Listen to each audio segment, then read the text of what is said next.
So hello everyone. I hope आप सब ठीक होंगे। तो भैया आज है 27 दिसंबर 22 दिसंबर, ठीक है। 2025 साल ख़त्म होने में मात्र 6 से 7 दिन बचे हैं, 8 दिन बचे हैं, ठीक है। तो आई होप आप सब ठीक ठाक होंगे। आज है मंडे के दिन। आज एज यूजल हम कर रहे हैं आज का डेली प्लानर रिकॉर्ड, ठीक है। तो टाइम ज़्यादा ना गवाते हम आगे बढ़ते हैं। आज का कर रहे हैं डेली प्लान, है ना। 22 दिसंबर 2025 मंडे। तो सबसे पहले मैथ्स में आपको सेम वही आपके आदित्य रंजन सर का टेलीग्राम चैनल है। भैया अभी तक जो भी आदित्य रंजन सर के टेलीग्राम चैनल पर नहीं जुड़े हैं तो फर्स्ट डे में आप देख लेना, 1 दिसंबर या 2 दिसंबर के दिन। उस दिन मैंने कुछ GIF वगैरह डाल रखी है, उससे आप समझ जाओगे कि आदित्य रंजन सर के टेलीग्राम चैनल पर कैसे जाना और कैसे पढ़ना है, ठीक है। या फिर पिछली वीडियोस देख लेना। तो मैथ्स में टेलीग्राम चैनल है, फाइल नंबर 42 एंड 43 देखना है, जो दोनों वीडियो है प्लस इनके नोट्स आपको बनाना, प्रॉफिट एंड लॉस चला है। और एक बात और से बता दो भैया कि वीडियो पूरी लास्ट तक देखना, है ना। वीडियो पूरा एंड तक देखना। आज बहुत ही इन्फॉर्मेटिव चीज़ें से, ठीक है। 22 दिसंबर के बारे में कुछ इन्फॉर्मेटिव थिंग्स है, तो वीडियो पूरी लास्ट तक देखना। अगली बात आती है आपकी जनरल स्टडीज़, जिसमें लूसेंट में आपको एंशिएंट हिस्ट्री का फुल रिवीजन करना है।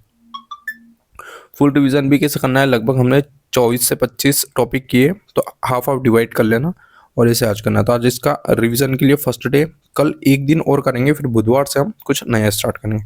फिर आपको पढ़ना है रीजनिंग में। रीजनिंग में आपको करना है रैंकिंग एंड ऑर्डर। अभी तक जो किए हैं वो ठीक है, पर आज हमसे करना है रैंकिंग एंड ऑर्डर, और इसकी करनी है आज पूरी थ्योरी कंप्लीट, है ना।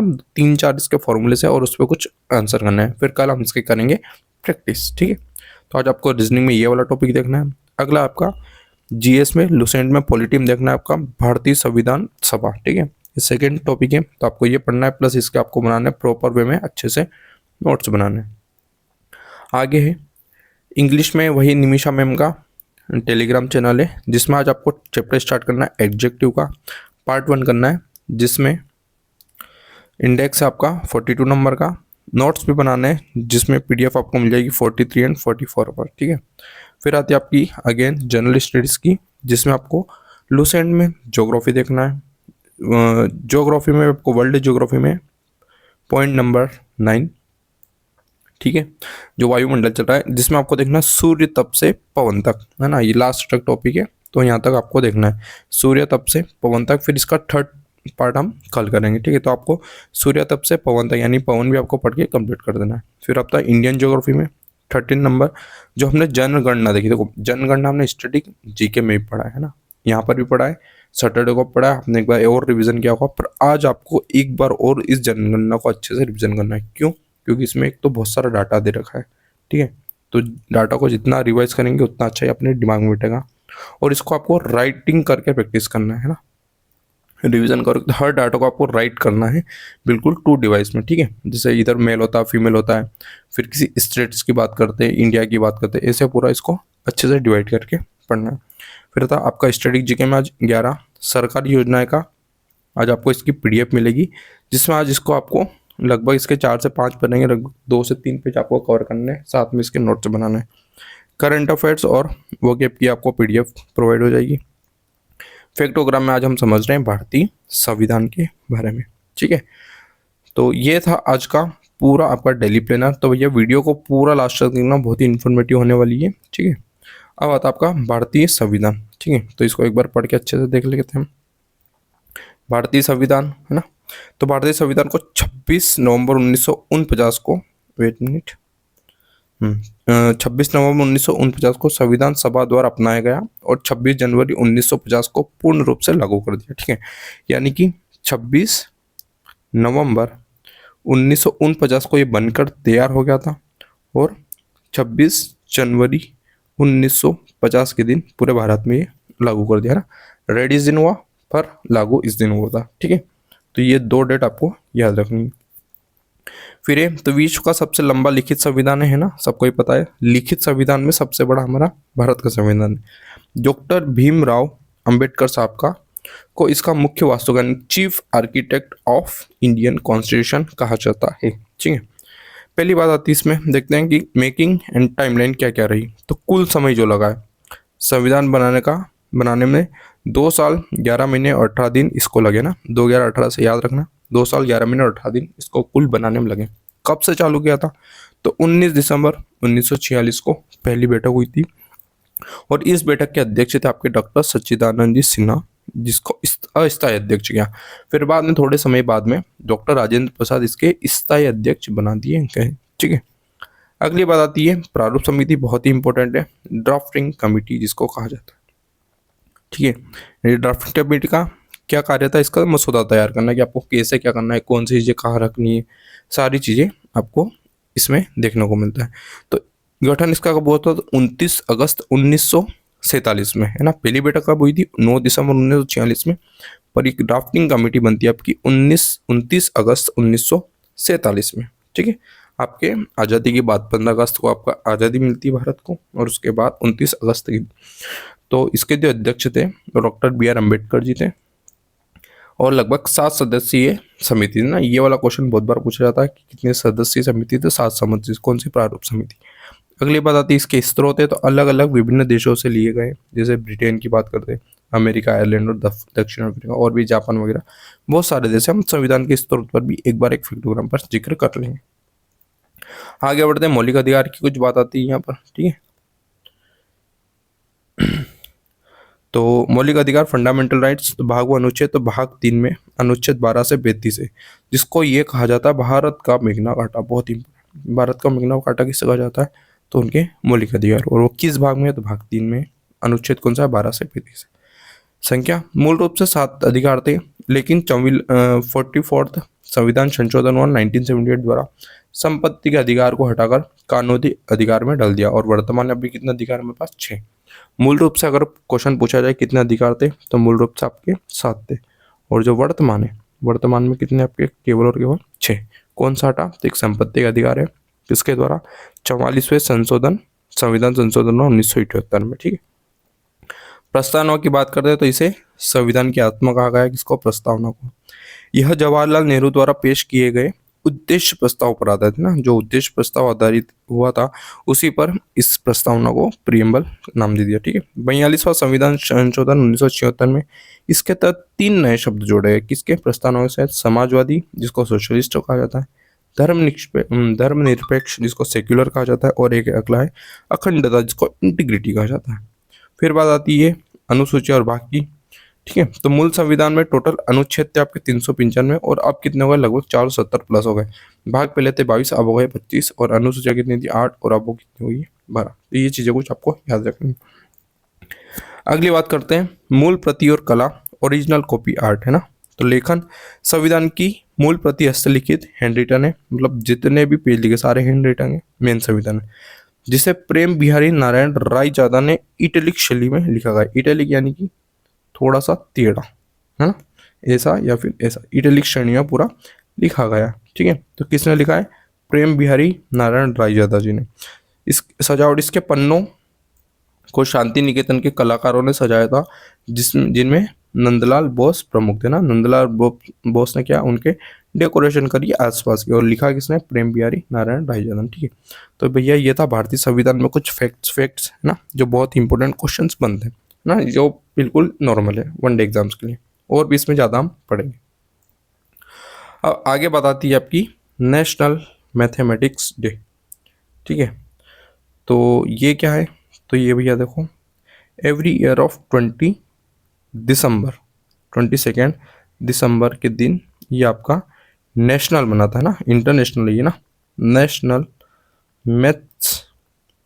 मैथमेटिक्स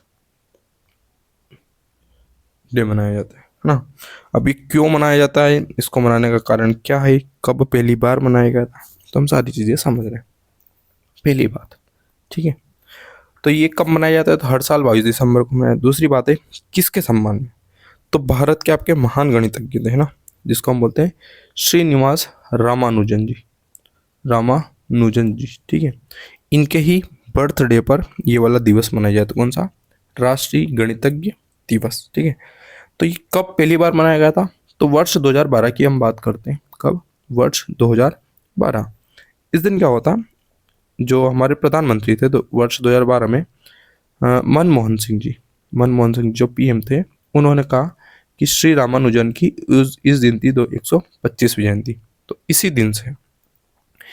दिन से आपका नेशनल मैथमेटिक्स डे मनाना चालू कर दिया। ठीक है, ऐसा क्यों, क्या उद्देश्य था इसके पीछे? तो मानवता के विकास में गणित के महत्व के बारे में सार्वजनिक जागरूकता बढ़ाना था। ठीक है, कि भैया मैथ्स भी कोई ऐसी चीज़ है ना। श्रीनिवास रामानुजन जी हुए हैं, तो इनके बारे में कुछ और हम जानकारी देखते हैं। ठीक है, अब ये श्रीनिवास रामानुजन जी हैं, इनका कुछ जीवन परिचय देख लेते हैं। तो इनका बर्थ होता है 22 दिसंबर 1887 में, और कहाँ होता है? ये होता है ए रोड में। ए रोड कहाँ पड़ता है? तो ये पड़ता है आपके तमिलनाडु में। ठीक है, ये जानकारी है। इनका निधन कब होता है? तो इनका निधन होता है भैया 26 अप्रैल। ठीक है, 26 अप्रैल 1920 में। ठीक है, तो सोच सकते हैं कितने साल में लगभग हो गया है। 87 से 1920 गया, तो लगभग 32 ईयर्स की ओल्ड में इनकी डेथ हो गई थी। ठीक है, इनकी कुछ शिक्षा की बात करते हैं। इंग्लैंड की कैम्ब्रिज जो यूनिवर्सिटी है, कैम्ब्रिज यूनिवर्सिटी से इन्होंने अपनी डिग्री कंप्लीट की है ना, पढ़ाई वगैरह सब वहीं से की है ना। और एक इनके प्रोफेसर हुए हैं कैम्ब्रिज में, है ना, जिनका नाम कुछ है G.H. हार्डी। क्या है? G.H. हार्डी इनके प्रोफेसर, उनके साथ इन्होंने बहुत काम किया है। फिर अगली बात करते हैं कि इनकी उपलब्धि कुछ वगैरह है। तो इनकी उपलब्धि कुछ इस प्रकार है कि 1918 में, है ना, 1918 में इन्होंने royal society of London, royal society of London में इनको फेलो के रूप में चुना गया, और वहाँ सम्मान पाने वाले, है ना, वहाँ पर सम्मान पाने ये सबसे कम उम्र में पहले भारतीय थे। ठीक है, आगे बात करते हैं। तो सबसे ज़्यादा इनकी डिजिट पूछी जाती है कि रामानुजन संख्या कौन सी होती है, रामानुजन नंबर कौन सी। तो आप याद रखना हमेशा, मैं इसको यहाँ पर लिख देता हूँ थोड़ा सा नीचे, रामानुजन डिजिट्स। तो वो है भैया 1729। ठीक है, 1729 जो है ये इनके मैजिक नंबर, या फिर इसको टैक्सी नंबर भी कहा जाता है। क्या कहा जाता है? मैजिक, या फिर इसको कहा जाता है टैक्सी नंबर कहा जाता है। ठीक है, तो ये क्यों 1729, क्यों इसके मैजिक नंबर या फिर टैक्सी नंबर है, और इसको क्यों रामानुजन नंबर या फिर डिजिट कहा जाता है? तो ये इसलिए क्योंकि इन्होंने बताया था जिसे दो अलग अलग तरीकों से दो क्यूब्स के योग के रूप में लिखा जा सकता है। जैसे 1729 है ना, मैं यहाँ पर कर बताऊँ, 1 का क्यूब हो गया और प्लस 12 का क्यूब हो गया, इसका हम प्लस करेंगे तो 1729 आएगा। जैसे एक और किया जाए कि 9 का क्यूब करेंगे प्लस 10 का क्यूब करेंगे, तो इसमें भी आंसर क्या आएगा आपका 1729। तो ऐसे बहुत सारे क्यूब है जिसका आंसर 1729 आता है। ठीक है, तो ये कुछ चीज़ें थी। ठीक है, फिर इनके कुछ प्रसिद्ध पुरस्कार है। ठीक है, तो ये मैं इस साइड लिखवा देता हूँ यहाँ पर। इनके कुछ प्रसिद्ध पुरस्कार है। एक आता है इनका शास्त्र रामानुजन पुरस्कार। क्या आता है? शास्त्र रामानुजन पुरस्कार। ठीक है, ये क्या है? तो हर साल 32 वर्ष से कम आयु में, है ना, मतलब जो लेस देन 32 ईयर है, सॉरी, ये वाला एरो कुछ इस प्रकार आएगा। जो लेस देन 32 ईयर्स के जितने भी साइंटिस्ट वगैरह हैं उनको हर साल मैथ्स की फील्ड में ये पुरस्कार दिया जाता है। अगली बात आई थी तो एबल, इसे गणित का नोबेल पुरस्कार कहा जाता है। कौन सा है? एबल प्राइज, है ना। एबल प्राइज क्या है? तो ये है मैथ्स का नोबेल प्राइज कहा जाता है इसको, एबल प्राइज को, है ना। अगली बात आती है फील्ड्स मेडल। तो फील्ड्स मेडल ये डिफरेंट फील्ड में दिए जाते हैं। ठीक है, इनकी जीवनी पर एक फिल्म बनी है रामानुजन की, ना, बहुत ही स्टार पॉइंट है, याद रखना, जिसको कहा है the man who knew infinity, है ना, the man who knew infinity इनके, है ना, जिसमें देव पटेल जो थे वो भी नहीं किया है। और राष्ट्रीय गणितीय वर्ष जो था तो 2012 जो हमारा था, ये 2012, इसको नेशनल ईयर ऑफ मैथ्स कहा जाता है। ठीक है, तो ये थी भैया आज की पूरी नेशनल मैथमेटिक्स डे के बारे में। अब जो आपको इन्फॉर्मेटिव थिंग्स है, एक तो ये मिली। फिर अगली जो बात है ना, ये भैया इसका थोड़ा सा अलग है, तो यहाँ से ध्यान रखना, ये सारी चीज़ें इधर की है नेशनल मैथमेटिक्स डे की। अगली बात करते हैं, आज है भैया 22 दिसंबर। तो आज के दिन एक प्रमुख ही घटना होती है। वो घटना कुछ इस प्रकार है, जिसको हम कहते हैं अयनात। क्या कहते हैं? अयनात, जिसको हम इंग्लिश में कहते हैं सोलिटाइस, है ना, सोलिस्टाइस कहते हैं। अब इसको क्या कहते हैं, क्यों कहते हैं, तो सारी चीज समझते हैं। तो देखो, 22 दिसंबर को दक्षिण ध्रुव के सूर्य की ओर झुके होने के कारण मकर रेखा पर सूर्य की किरणें सीधी पड़ती है, इसलिए दक्षिण गोलार्ध में लंबे दिन तथा छोटी रात होने वाली ग्रीष्म ऋतु शुरू हो जाती है। इसके ठीक विपरीत स्थिति उत्तरी गोलार्ध में होती है। इस दिन यानी 22 दिसंबर को उत्तरी गोलार्ध में दिन की अवधि सबसे छोटी होती है और पृथ्वी की अवस्था को दक्षिण शीतकालीन अयनात कहा जाता है। क्या कहा जाता है? दक्षिण शीतकालीन अयनात। कब? 22 दिसंबर को, है ना, 22 दिसंबर को। ये देखो क्या होता है, एक चीज ये आपको पता होनी चाहिए कि आपकी जो अर्थ है, ये पूरी अर्थ की मेन एक्सिस है, इससे लगभग 23 डिग्री 23.5 डिग्री ये रोटेट है, ठीक है ना। यानी कि ये थोड़ी सी हल्की सी कुछ इस प्रकार आपको झुकी हुई दिखेगी। अब ये वाला जो है, इसको हम बोलते हैं सदर्न पार्ट बोलते हैं, है ना, सदर्न पार्ट ऑफ अर्थ बोलते हैं, जिसको हम बोलते हैं दक्षिणी, और ये होता है नर्दर्न, जिसको हम बोलते हैं उत्तरी भाग, है ना। आपका इंडिया भी लगभग इसी नर्दर्न पार्ट में स्थित है ना, ईस्टर्न नर्दर्न पार्ट में। अब होता क्या है कि ये थोड़ी सी झुकी हुई है। अब इस समय क्या होता है कि दक्षिण गोलार्ध में मकर रेखा क्यों पड़ता है, क्योंकि ये एक तो कहीं ना कहीं इसके बहुत पास रहता है, ये इधर झुक जाता है, वो थोड़ा सा आगे से ऐसा झुका रहता है, इधर झुका रहता है, इसलिए कहीं ना कहीं दूर रहता है। इसलिए हमको ऐसा लगता है कि इस दिन यानी कि 22 दिसंबर को उत्तरी गोलार्ध में, यानी कि ये वाला जो गोलार्ध है पूरा, क्योंकि ये झुका हुआ है इधर पूरा, है ना, पूरा आपका राइट साइड झुका हुआ है, तो स्थिति उत्तरी गोलार्ध में होती है। यानी कि इसमें क्या होगा, ऐसा लगेगा आपको कि दिन बहुत ज़्यादा और रात बहुत बहुत छोटा है, बहुत ज़्यादा छोटा और रात बहुत ही बड़ी, क्योंकि ये एक स्पीड के भी तौर पर डिपेंड करता है। तो इस दिन 22 दिसंबर के दिन आपको याद रखना है कि क्या होता है, कि होता है यानी कि साउथ में शीतकालीन, ठीक है, विंटर सोलेस्टाइस या फिर शीतकालीन अयनात इसको कहा जाता है, ठीक है। तो भैया ये थी आज की पूरी वीडियो। आई नो कि थोड़ी सी ये लंबी हुई है, पर बहुत ही ज़्यादा इन्फॉर्मेटिव है, ठीक है। तो भैया आज के लिए थैंक यू। और अगर वीडियो अच्छी लगी हो तो प्लीज़ इसको लाइक करना, वीडियो हो सके तो शेयर कर देना। कहाँ पर? केवल और केवल उन एस्पिरेंट्स को जिसको प्रॉपर वे में अच्छे से पढ़ाई करना हो, है ना।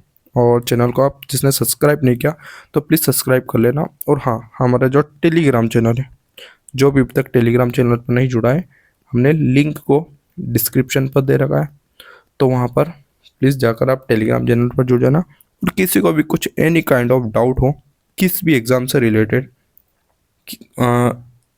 और एनी कोई एजुकेशन पॉलिसी से रिलेटेड, तो प्लीज़ आप इंस्टाग्राम की लिंक हमने डिस्क्रिप्शन में दे रखी है, जिसका नाम द एस्पिरेंट्स है। तो आप हो सकते हो तो द एस्पिरेंट IT सर्च कर लो, या फिर डिस्क्रिप्शन में हमने लिंक दे रखी, तो वहाँ से जाकर आप ज्वाइन हो जाइए और प्लीज़ वहाँ पर डायरेक्ट DM कर दीजिए, हमारी टीम आपसे संपर्क कर लेगी, ठीक है।